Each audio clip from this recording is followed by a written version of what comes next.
بسم اللہ الرحمن الرحیم۔ السلام علیکم ناظرین، آپ دیکھ رہے ہیں سبل السلام اور میں ہوں مدثر اقبال۔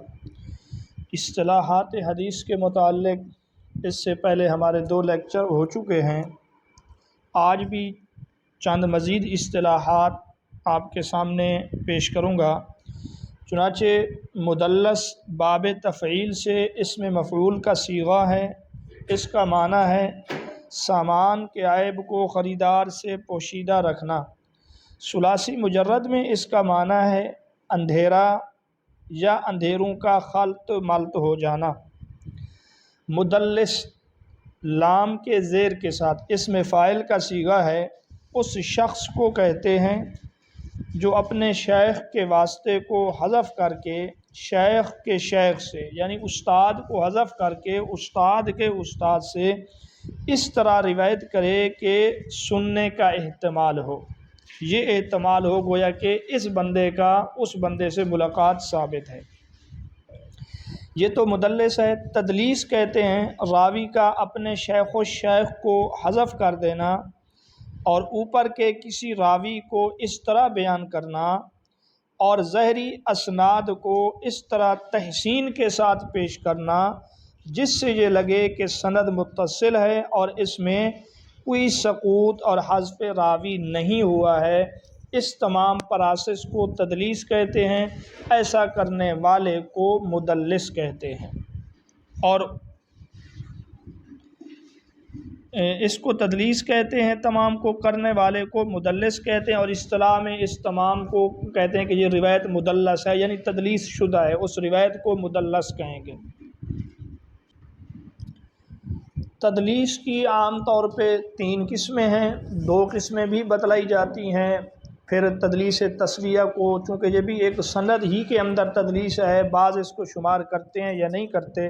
بہرحال تدلیس کی 3 قسمیں یہ ہیں: تدلیس الاسناد، تدلیس الشیوخ اور تدلیس تسویہ۔ تدلیس الاسناد بالکل آسان ہے، جو ہم نے تدلیس کی تعریف کی ہے وہی تدلیس اسناد کی تعریف ہے۔ تدلیس شیوخ میں راوی اپنے شیخ کا ذکر ایسے نام یا کنیت یا صفت سے کرے جس سے وہ شیخ معروف اور مشہور نہ ہو، دوسرے افراد اس کو پہچان نہ سکیں۔ ایسا کیوں کرتا ہے؟ ایسا اس وجہ سے کیونکہ وہ ضعیف یا معمولی درجے کا راوی ہوتا ہے، تو اس کے ضعف یا اس کے معمولی درجے کو چھپانے کے لیے بعض اوقات راوی اپنے شیخ اور استاد کو غیر مشہور کنیت سے ذکر کرتا ہے۔ آگے تدلیس تسویہ۔ تسویہ کا لغوی معنی تو سوا برابری سے ہے۔ تدلیس تسویہ کہتے ہیں راوی اپنے شیخ سے نقل تو کرے لیکن اس کے بعد کسی ضعیف راوی کو حذف کر دے جس سے یہ گمان ہونے لگے کہ ثقہ راویوں کی آپس میں ایک دوسرے سے ملاقات ثابت ہے، حالانکہ درمیان میں ایک ضعیف راوی معذوف ہوتا ہے۔ مثال کے طور پہ میرا ایک استاد ہے، پھر اس استاد کا ایک ضعیف استاد ہے درمیان میں، پھر تیسرے نمبر پہ ایک قوی استاد ہے۔ اب اگر میں اپنے استاد سے روایت کروں اور استاد سے روایت کرنے کے بعد جو درمیان میں ضعیف میرا استاد الاستاد ہے اس کو گرا کر پھر ثقہ راوی کو اپنے استاد کا استاد بتا دوں تو اس صورت میں یہ تدلیس تسویہ ہے۔ مثلا میرے استاد کا نام ہے زید اور جو ضعیف بندہ ہے اس کا نام ہے بکر، اور پھر جو بکر کا استاد ہے وہ ثقہ ہے، اس کا نام ہے عمر۔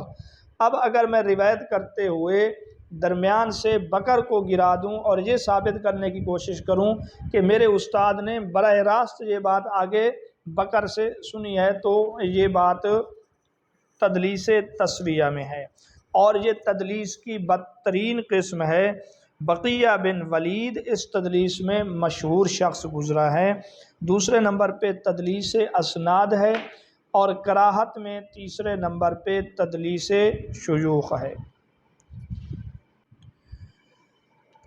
اصول حدیث کی اصطلاحات میں سے ایک اصطلاح متشابہ ہے، یہ اسم فاعل کا صیغہ ہے۔ متشابہ اصطلاح میں راویوں کے نام، تلفظ، خط و کتابت میں متفق ہوں، راویوں کے نام تلفظ اور خط و کتابت میں متفق ہوں، لیکن باب کے نام صرف تلفظ میں مختلف ہوں، خط و کتابت میں مختلف نہ ہوں، یا اس کے برعکس ہوں، یعنی راویوں کے نام تو تلفظ اور خط و کتابت میں مختلف ہوں لیکن باب کے نام متفق ہوں، تو اس کو متشابہ کہیں گے۔ اب آپ اس کی مثال سمجھیں، مثلا محمد بن عقیل ہے، اب راویوں کے نام تو خط و کتابت میں متفق ہیں، محمد محمد محمد جتنی بار بھی ہو، عقیل بھی بعض راوی ہیں اور عقیل بھی بعض راوی ہیں۔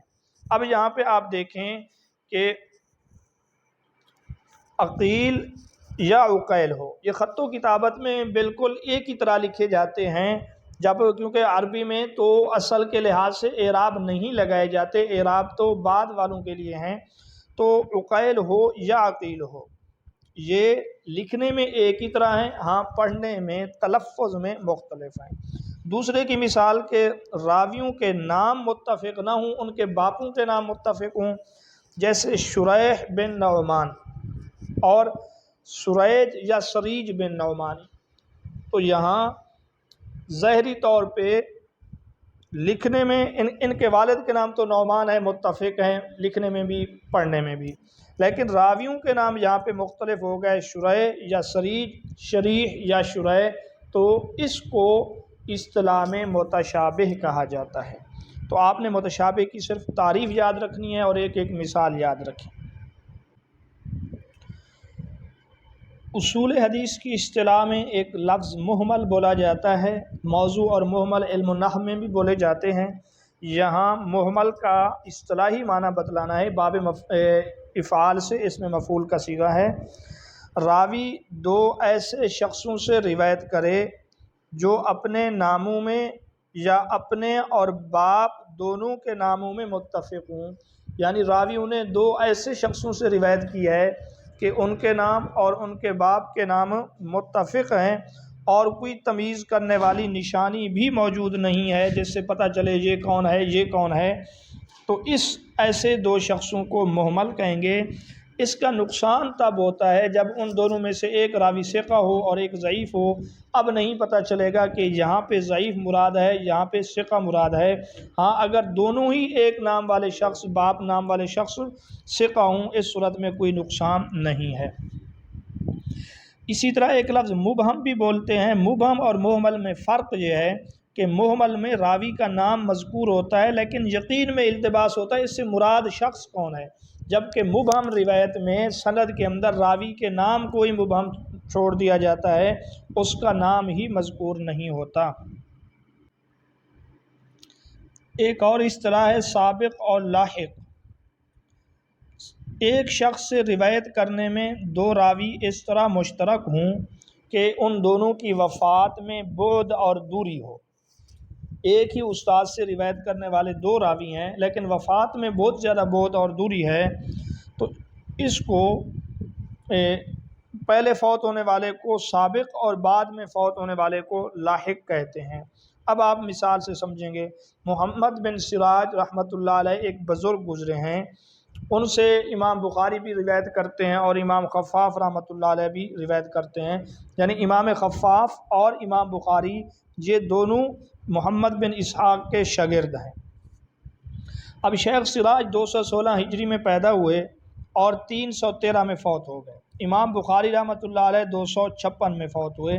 ظاہری بات ہے امام بخاری رحمۃ اللہ علیہ جب 256 میں فوت ہوئے تو انہوں نے روایت اس سے پہلے کی ہوگی 250 میں، 255 میں، 251 وغیرہ میں، جبکہ شیخ سراج رحمۃ اللہ علیہ اس کے بعد بھی زندہ رہے 313 ہجری تک، اور امام خفاف رحمۃ اللہ علیہ جا کے فوت ہو رہے ہیں 393 ہجری میں، تو اس لحاظ سے 256 میں ایک شاگرد فوت ہو رہا ہے استاد کا اور اسی کا ایک شاگرد فوت ہو رہا ہے 393 ہجری میں، اس کو سابق اور لاحق کہیں گے۔ یہاں پر سند عالی اور سند سافل کا بھی پتہ چلتا ہے، اور بعض اوقات یہ شک ہوتا ہے کہ ایک ہی استاد سے ایک بندے کی وفات اور دوسرے کی وفات میں اتنا فرق ہے، لہذا شک ہوتا ہے کہ سند کے اندر انقطاع ہے، حالانکہ سند کے اندر وہ انقطاع نہیں بلکہ راویوں کو اللہ پاک لمبی عمر دے دیتے ہیں جس کی وجہ سے وہ زیادہ عرصہ جی لیتے ہیں، تو اس سے سند عالی کا علم بھی ہوتا ہے اور انقطاع والا جو شک و شبہ ہے وہ بھی دور ہوتا ہے۔ اس موضوع پر خطیب بغدادی رحمۃ اللہ علیہ کی کتاب ہے جس کا نام ہے السابق واللاحق۔ سند عالی اور سند نازل، یہاں صرف میں اس کی تعریف ہی کروں گا، اس کی قسمیں بیان نہیں کروں گا۔ کسی حدیث کی دو سندوں میں سے جس سند کے راویوں کی تعداد کم ہو وہ عالی اور جس میں زیادہ ہو وہ نازل کہلاتی ہے، یہ آسان تعریف ہے۔ ایک حدیث کی دو سندیں ہیں یا دو سے زائد ہیں تو جس سند میں راویوں کی تعداد کم ہوگی اس کو عالی کہیں گے اور جس میں زیادہ ہوگی اس کو سافل کہیں گے۔ متروک اس میں مفعول کا صیغہ ہے، چھوڑا ہوا۔ محدثین کی اصطلاح میں جس حدیث کی سند میں کوئی ایسا راوی ہو جس پر جھوٹے ہونے کی تہمت ہو، واضح رہے جھوٹے ہونے کی تہمت الگ چیز ہے، راوی کا جھوٹا ہونا الگ چیز ہے۔ راوی اگر جھوٹا ہو تو اس کی روایت کو موضوع کہیں گے، راوی پر جھوٹے ہونے کی تہمت ہو تو اس کی روایت کو متروک کہتے ہیں۔ یہ موضوع کے بعد آتا ہے حکم میں، بدترین درجہ وہ موضوع ہے، اس کے بعد متروک ہے۔ مخضرم، یہ آج کا آخری سبق۔ مخضرم اس سے مراد وہ شخص ہے جس نے جاہلیت کا زمانہ پایا ہو اور عہد نبوی کا بھی، لیکن اسلام رسول اللہ صلی اللہ علیہ وسلم کی وفات کے بعد قبول کیا ہو، یا آپ کی زندگی میں اسلام تو قبول کر لیا ہو لیکن آپ صلی اللہ علیہ وسلم سے اس کی ملاقات نہ ہوئی ہو، تو ایسے شخص کو مخضرمی کہتے ہیں۔ امام مسلم رحمۃ اللہ علیہ نے ایسے 20 افراد کا تذکرہ کیا ہے اور حافظ العراقی رحمۃ اللہ علیہ نے اس میں مزید 20 افراد کا تذکرہ کیا، تو ایسے لوگ تابعی شمار ہوں گے اور ان کی روایت کو مرسل کہیں گے، ان کو صحابی شمار نہیں کریں گے۔ اور حافظ ابن حجر رحمۃ اللہ علیہ نے اپنی کتاب الاصابہ فی تمییز الصحابہ کے تیسرے طبقے میں انہی لوگوں کا تذکرہ کیا ہے۔